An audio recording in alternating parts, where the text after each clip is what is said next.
함께 오늘 본문 말씀 함께 보겠습니다.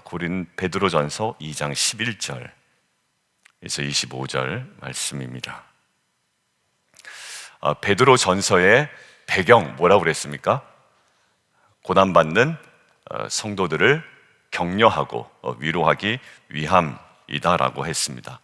여러분들, 고난을 받을 때 사람 마음이 더 좁아지게 되고요, 더 악한 감정이 올라오게 됩니다. 근데 오늘 베드로전서는 그것에 대하여, 그리고 믿지 않는, 특별히 부당한 권력 앞에 어떠한 태도를 취해야 하는지 이렇게 이야기합니다. 오늘 15절 한번 보실까요?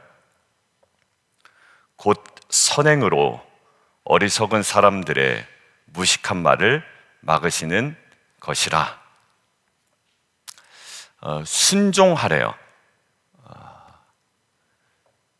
그러니까 지금 고난 가운데 있습니다. 권력이 자기를 부당하게 대우하는 느낌도 받을 수가 있습니다. 이때는 로마 제국의 조직적인 박해가 이제 무르익어갈 때이기 때문에 이 기독교인들이 내가 예수를 믿는다라는 것이 현실적인 어떠한 달콤함이나 풍요로움으로 다가오지 않을 때입니다. 그러니까 모든 것들을 포기하고 싶을 때일 수도 있죠. 그리고 모든 것들이 원망스러울 겁니다.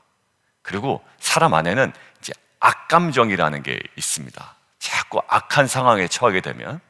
근데 그때 계속 지금 베드로전서에서, 지금 특별히 오늘 본문에서 강조하는 것은 12절에도 마찬가지고 이방인 중에서 행실을 선하게 가져라, 그리고 12절 중반부에 있는 선한 일을 강조하고, 방금 보았던 15절의 선행으로. 자, 그 다음에 20절 한번 볼까요? 죄가 있어 매를 맞고 참으면 무슨 칭찬이 있겠냐. 그러나 선을 행함으로 고난을 받고 참으면 이는 하나님 앞에 아름답다. 여러분들 조금 천천히 읽어주시면 좋아요, 여기는. 왜냐하면 선을 행함으로 고난을 받고 참으면 내게 유익이 된다, 네 마음이 편할 거다, 이런 논조가 아닙니다. 그러니까 묵상은 천천히 하시는 게 좋아요. 선을 행함으로 고난을 받고 참으면 뭐라고요? 하나님 앞에 아름답대요. 여러분, 아름답다라는 표현은 아무 데서 쓰는 거 아닙니다. 아름답지 않은 풍경을 보고 아름답다고 하는 것은 자기의 미적 감각이 떨어진다는 것을 증명하는 일밖에 안 돼요. 근데 하나님 앞에 뭐라고 하냐? 너무 아름답다라는 거예요. 자, 지금 공통적인 이야기가 계속 반복되죠. 행실을 선하게 가져라, 너희의 선한 일 곧 선행으로, 그리고 선을 행함으로. 자, 그런데 우리가 성경에 보면 로마서에서도 그 논조가 있습니다. 제가 로마서 12장 읽을게요. 아무에게도 악으로 악을 갚지 말고 모든 사람 앞에서 선한 일을 도모하라. 동일한 논조예요. 자, 그럼 저자가 동일한가? 틀려요. 여기는 베드로가 저자고요, 로마서의 저자는 누구죠? 사도 바울입니다. 자, 아무에게도 악을 갚지 말고 모든 사람 앞에서 선한 일을 도모하래요. 할 수 있거든 최대한 너희로서는 모든 사람으로 더불어 화평하라. 내 사랑하는 자들아, 너희가 친히 원수를 갚지 말고 진노하심에 맡기라 기록되었다. 원수 갚는 것이 내게 있으니 내가 갚으리라고 주께서 말씀하시니라. 내 원수가 줄이거든 먹이고 목마르거든 마시우라. 그리함으로 내가 숯불을 그 머리에 쌓아 놓으리라. 악에게 지지 말고, 맨 마지막 중요한 거요, 무엇으로 무엇을 이기라? 선으로 악을 이기라 라고 합니다. 자, 지금 계속 베드로 사도도 그렇고요, 사도 바울도 그렇고, 지금 고난 가운데 있는 성도들에게 무엇을 적극적으로 권유합니까? 선을 행함. 어제는 무엇을 강조했다고요? 고난 가운데 있는 성도들에게 구원의 신비를 깨달음, 다시금. 그리고 구원을 관계 속에서 더욱 이루어 나감, 두 번째. 세 번째가 뭐였죠? 구원을 이루어 나가는 데 있어서의 사명 앞에 섬, 이 세 가지였다고요, 어제는. 고난이랑 어울리지 않아요. 야, 고난이면 네가 좀 피해라, 사람 눈 좀 피하고, 그 사람 얼굴 보지 말고 외면하고 이런 방식이었는데요. 지금 뭐냐면 오히려 구원의 신비로 가까이 다가가고 구원의 관계 속에서 더 적극적으로 이루어내라는 거예요. 어떤 표현이 있었죠? 뜨겁게 서로 사랑하라. 구원을 이뤄내는 방식이요. 그러니까 우리는 될 수 있으면 뭔가 피합니다. 그러죠? 시선도 피하고 관계도 피하고 고난받을 때 그냥 잠수 타버리는 거예요. 그래서 어제도 월요 우리 남성들하고 모였다가 제일 먼저 가요. 관계나 시선이나 어떤 것들 다 끊어버리는 겁니다. 그러는 거예요. 그러니까 최소한도로만 유지하는 거예요. 최소한도로. 왜냐하면 그게 내 마음이 편하니까. 고난의 때는 그렇습니다. 마음이 강팍해집니다. 안 봐. 보기도 싫어. 그런데 오히려 구원의 신비를 깨닫고 어디서 궁금한 거라고요? 불변의 말씀으로, 썩어지지 않은 불변의 말씀으로 이것이 너에게 주어진 것이니 구원을 이뤄나가는 관계 속에서 더 어떻게 풍성하게, 뜨겁게, 지속적으로, 끈질기게 더 사랑하라. 너희는 거룩한 제사장이야 라는 그 사명까지 결론이었죠. 자, 오늘 선으로 악을 이기라 라는 로마서의 기조와 똑같은 기조입니다. 걔네들이 잘해서 순종하라는 것이 아니라 그 악을 이기는 신비한 방법이 있는데 선으로 이기라는 거예요. 선으로. 우리는 본때를 보여줄 거다라고 한단 말이에요. 그 본때가 뭐 외면이건 거절이건 아니면 더 큰 물리적인 충격이건 뭐 뭐든지일 수 있어요.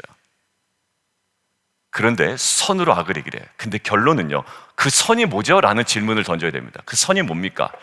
뭐 순종, 착한 일, 여러 가지로 많이 표현할 수 있지만 그 선의 핵심이 뭐냐 말이죠. 22절입니다.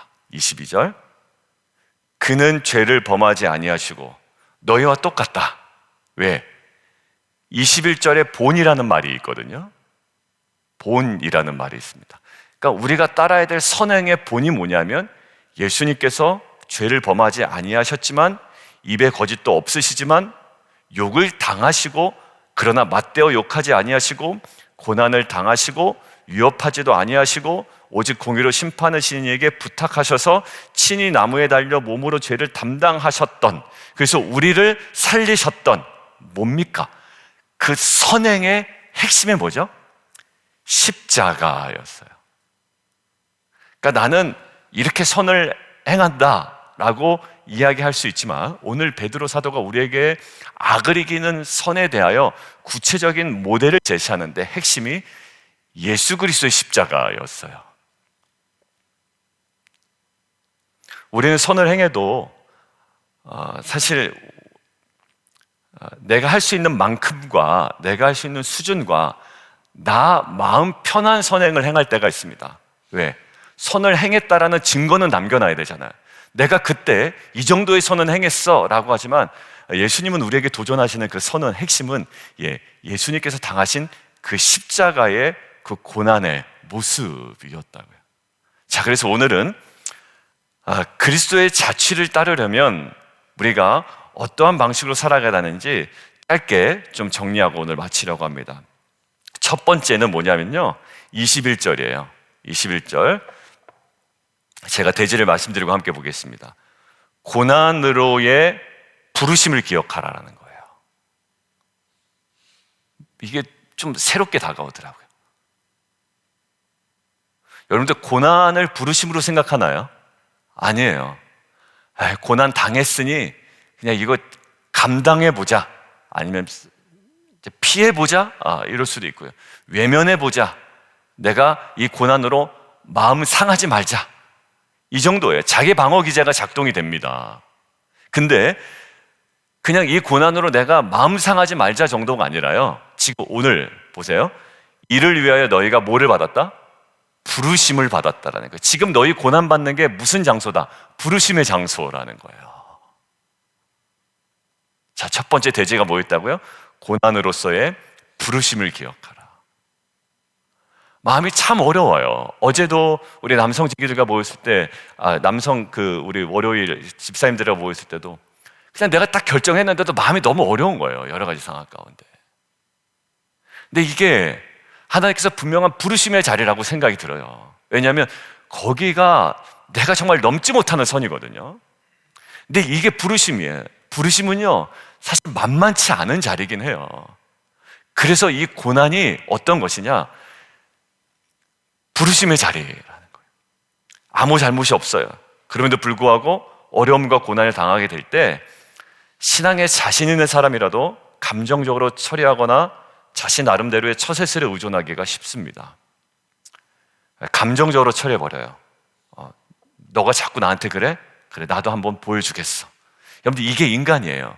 그리고 그게 다 티가 난단 말이에요, 서로 간에. 어제도 우리 남성들 얘기했을 때 사람이 영물이라서 그게 다 티가 나요. 근데 거기에 어떠한 선도 없는 거예요. 왜? 그냥 얼굴 싹 변장하고, 우리 아합 어제 묵상 같이 함께 했지만 아합처럼 싹 변장하고 막 선하게 아무리 행동해봤자 그 십자가로 제대로 들어가지 못하면 선이 없어져 버리는 거예요. 왜? 그게 부르심이 아니니까. 왜? 내가 할 행동만 하겠다. 내가 남들에게 보여줄 수 있는 선한 것만 보여주겠다. 뭐에 불과하다고요? 변장에 불과하다란 말이에요. 그러나 그리스도인들은 어려움과 고난에 말씀으로 대처합니다. 어제도 얘기했죠. 그게 딱 말씀 임한 다음에 오히려 근심에 쌓인 표정을 제가 대합니다 라고 그랬어요. 근데 그 지점을 넘어가는 거예요. 어떤 생각으로? 부르심이라는 이 정확한 인식 앞에, 부르심이구나. 예수님 한번 대입해 볼까요? 예수님이 어떻게 하셨죠? 고난을 받을 때 저놈들 때문에 라는 원망도 아니었어요. 저 사람이 자꾸 나를 저렇게 대하니까 내가 내 마음이 이렇게 강팍해지는 거지. 이것도 아니었어요. 십자가를 대할 때 예수님의 태도가 뭐였습니까? 하나님으로부터 받은 부르심이었다. 이게 제자로서 살아가는데, 이 베드로전서를 묵상하는데 우리에게 필요한 고난을 대하는 신적 관점의 중요한 전환이라고 생각이 되었습니다. 하나님의 백성에도 불구하고 고난을 받는 것은 왜 그러냐면, 그리고 내가 사역도 많이 하고 섬기고 또 많은 사람들에게 베풀고 또 정말 책 잡힐 만한 것도 사실 없는데 왜 이렇게 어렵나 마음이. 결국 특별한 부르심이 있기 때문입니다. 고난을 당할 때 하나님을 생각하며 말없이 참으면 우리를 통해 그리스도의 향기가 풍겨 나갈 겁니다. 응축된, 여러분들, 향수 뿌리죠. 저도 까먹지만 않으면 향수를 뿌리고 나옵니다. 여러분들 그거 몇 번 뿌렸다고 그게 냄새가 나요. 그죠? 신기하게. 제가 향수 뿌리고 왔더니 우리 찬양팀 중에 한 분이 목사님 향수 못 쓰세요라고 물어보더라고요. 제가 보통 때는 한 3-4번 뿌리는데 그날 딱 1번 뿌리고 왔거든요. 이게 우리 딸내미들이 아빠 자꾸 많이 뿌리지 말라고 한 이유가 있고, 향기가 나는 거예요. 응축된 향기가 있어요. 근데 저는 그 장면이 생각나면서 그리스도인에게는 부당한 고난을 사명으로, 부르심으로 인식하고 이것들을 감당해 나갈 때 그리스도인의 진정한 향기가 더욱더 풍성하게 드러날 줄 저는 믿고 이 시간 선포하며 함께 걸어가기를 주님의 이름으로 축원합니다. 자, 두 번째요. 그리스도의 발자취를 따르고 이 고난 가운데 두 번째, 아까 첫 번째는 고난으로서의 부르심을 기억하는 거고요. 두 번째, 다 이야기한 겁니다. 정리만 합니다. 고난의 본을 기억하라라는 거예요. 고난 중에 그리스도의 발자취를 따르려면 내 성질로 안 되더라고요. 내가 참지. 저 인간 내가 참지. 안 돼요. 늘 우리가 기억해야 되는 것, 고난의 본이신 예수를 기억해야 됩니다. 그래서 오늘 21절에 나오잖아요. 너를 위하여 고난을 받으사 너희에게 뭐가 되었다? 본이 되었다. 여러분들 예전에 옥하는 목사님에서 오정현 목사님으로 사랑의 교회 리더십이 바뀌니까 이 부목사님들 찬양 인도하는 스타일이나 설교하는 스타일이 다 누구로 바뀌냐면 오정현 목사님 스타일로 다 바뀌더라고요. 희한해. 그러니까 바꾸라고 강요도 안 했을 거예요. 그러니까 자꾸 왜 그럴까요? 보니까 그래요. 보니까. 그러니까 여러분들도 설교를 잘 들으셔야 됩니다. 왜냐하면 여러분들 듣는 대로 나와요. 그러니까 여러분들 갑자기 여러분들이 유튜브에서 들은 게 막 말로 나올 때가 있어요. 그러니까 잘 들으셔야 돼요. 그러니까 정제된 언어로 설교하시는 분들, 여기 보면 따라가게 되어 있고요, 따라하고 싶어져요. 결국엔 어느 순간에 결국 우리가 그리스도의 발자취를 따라간다는 의미 자체도 있지만, 우리가 고난할 때에 선을 행하는 이 모든 삶에 있어서 고난의 본을 기억하는 것은 매우 중요합니다. 부당한 처우에 복수심을 갖지 않으셨고요, 그리고 제사장들이나 영적 지도자를 탓하지도 않으셨고, 그 다음에 부당하게 자신을 못 박는 로마 군인들을 뭐라고 하지도 않으셨습니다. 그냥 아무 말씀하지 않으셨죠. 저는 2주 전에 주일 설교가 떠올라요. 그리스도의 하나님의 사랑을 받기 위해서 첫 번째, 무조건 그 앞으로 나가야 된다. 두 번째 뭐였죠? 변명 필요 없다라는 거예요. 주님, 제가 죄인입니다. 쟤 때문에 그래요. 쟤 때문에 내가 마음이 강팍해졌어요. 여러분들 그거 다 소용이 없더라고요. 어제도 우리가 남성들 나누다가 뭐 그래봤자 해결이 안 되네. 왜? 그럼 그 사람이 변해야 되잖아요. 결국 내가 마음이 편하려면. 근데 그렇지 않아요. 예수님은 그들이 변화시키기를 원하지 않으셨고요, 예수님이 고난을 받으셔서 그들을 변화시키셨잖아요. 그 주님의 본을 기억하십시오. 세 번째, 고난 중에서도 목자를 신뢰하십시오. 오늘 맨 마지막에 뭐라 나왔죠? 너희가 전에는 양과 같이 길을 잃었더니 이제는 너희의 영혼의 목자와 감독자신 이에게 돌아왔다. 오늘 꼭 고난 중에서 목자를 신뢰하십시오. 우리는 양과 같아서 방황하며 제각기 죄악의 길로 막 헤매던 존재입니다. 그리고 누가 뭐라고 쿡 찌르면 나도 더 세게 찌르거나 더 예리하게 찌르거나 더 예리하게 외면하거나, 우리 안에 이 악감정은 사실 막 이루 말할 수가 없어요. 그래서 서로 간에 얘기하면 깜짝깜짝 놀랍니다. 요즘 왜 그래? 그러다 보면 이제 막 이 죄성이 막 드러나는 거예요. 그와 나에게 있는 죄성이. 자, 여러분들 결국 헤매던 존재였대요. 근데 예수님의 십자가로 인해 구원받은 이후로 더 이상 뭐 한다? 방황하지 않는다. 방황하지 않는다. 이제는 뭐 한다? 성령의 9가지 열매. 여성 집회 때 성령에 대해서 강조했죠. 배우는 것도 중요한데 그것들을 누리는 게 중요합니다. 근데 9가지 열매들 가만히 보십시오. 이 같은 것을 뭐 할 법이 없다? 뭐 할 법이 없다? 금지할 법이 없다. 금지할 법이 없다. 그러니까 이것들을 누리고 풍성하게 드러내기도 사실 우리에게 바쁜 거예요. 근데 어디 막 조그만 감정에 사로잡혀가지고 거기를 나오지 못하는 거예요. 그러니까 내 안에 성령이 역사해서 뭐 화평과 온유와 막 오래 참음과 자비와 양성과 이것들을 금지할 법이 없다고 하는데, 뭐냐면 내가 딱 자기 세계에 갇혀 있는 겁니다.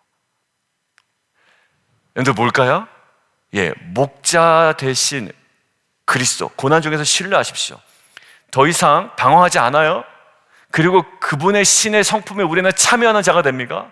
그리고 얘기한 것처럼, 우리 아까 기도한 것처럼 원수의 목전에서 상을 베푸시는 그 주님을 신뢰하는 거예요. 내가 원수를 무찌르지 않습니다. 근데 시편에서도 여호와는 나의 목자시니 내가 부족함이 없다라고 하면서 그가 나를 푸른 초장에 누이시며, 다 낭만적인 얘기하지고 원수의 목전에서 내게 상을 베푸신다라는 거예요. 어디다가 맡기시래요? 너의 모든 악에 대하여 선을 행함으로 그 판단을 누구에게? 공의의 하나님께 맡기라는 거죠. 로마서에서 마찬가지처럼 신뢰하는 겁니다. 이 목자 대신 예수님이 얼마나 신실하신 분인지 우리가 신뢰하는 거예요. 사망의 음침한 골짜기를 다니는 것 같은 고난 속에서도 주님이 우리의 영혼을 그분의 지팡이와 막대기로 안위하시기 때문에 우리는 역경과 고난 속에서도 주님을 따를 수 있습니다. 말씀 맺습니다. 하나님의 거룩한 백성이지만 거룩한 백성답지 않은 세상으로부터, 관계로부터 막 부당한 고난을 받는다는 느낌을 우리는 느낄 때가 있어요. 그러나 우리는 하나님의 부르심을 입은 왕같은 제사장입니다. 그러므로 어떤 상황 가운데서도 그리스도의 발자취를 따라가야 됩니다. 3가지 기억하세요. 고난으로의 부르심을 기억하는 겁니다. 원망하지 마세요. 이것은 부르심입니다. 2번째, 고난의 본을 기억하십시오. 3번째, 고난 중에서도 신실하신 목자를 신뢰하십시오. 그래서 원수 앞에서 상을 베푸시는 예수님을 바라보며 고난을 이기며 승리하는 저 여러분 되기를 주님의 이름으로 축원합니다. 함께 기도하겠습니다. 오늘 우리가 붙들고 가는 3가지, 하나님 고난으로서의 부르심을 기억하게 해주십시오. 그리고 고난의 본이신 예수님을 기억하게 해주십시오. 그리고 고난 중에서도 우리의 참된 목자이신 예수님을 신뢰하게 하여 주옵소서. 그리하여 원수 앞에서도 상을 베푸시는, 모든 것들을 공의로 다스리고 계시는 주님을 바라보며 고난을 이기며 승리하는 귀한 공동체와 성도와 우리 사랑하는 자녀 되게 하여 주옵소서. 우리 주님이라 한번 부르고 함께 기도합니다.